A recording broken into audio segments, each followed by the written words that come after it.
ناظرین، آپ دیکھ رہے ہیں معلومات عامہ۔ اگر آپ نے ابھی تک ہمارے چینل کو سبسکرائب نہیں کیا ہے تو ہمارے چینل کو سبسکرائب کریں اور ساتھ میں بیل آئیکن کو پریس کریں۔ حکومت کا سینیٹر عطاء الرحمان کو 8 لاکھ بل دینے سے انکار۔ وفاقی وزارت قومی صحت نے جے یو آئی فے کے سینیٹر عطاء الرحمان کی نجی ہسپتال میں کرائی گئی سرجری کا 8 لاکھ روپے کا بل دینے سے انکار کر دیا۔ سینیٹر عطاء الرحمان نے 10 ماہ قبل اسلام آباد کے نجی ہسپتال سے جسم کی فالتو چربی نکالنے کے لیے سرجری کرائی، جس کے لیے 8 لاکھ روپے ادائیگی کی۔ سینٹ سیکریٹریٹ نے سینیٹر عطاء الرحمان کو مذکورہ رقم سرکاری خزانے سے واپس دینے کے لیے وزارت قومی صحت کو میڈیکل بل منظوری کے لیے بھجوایا۔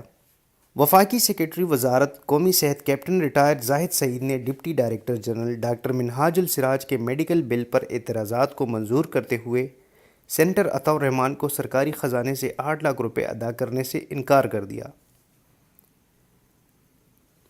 ڈپٹی ڈائریکٹر جنرل ڈاکٹر منہاج السراج نے سینیٹر عطاء الرحمان کے میڈیکل بل پر اعتراض لگایا کہ مذکورہ علاج کاسمیٹک سرجری ہے، یہ جان بچانے کے زمرے میں نہیں آتا، جبکہ پیمز ہسپتال میں مذکورہ سرجری کی سہولت دستیاب ہے، اس لیے نجی ہسپتال سے سرجری کرانے کی ضرورت نہیں تھی۔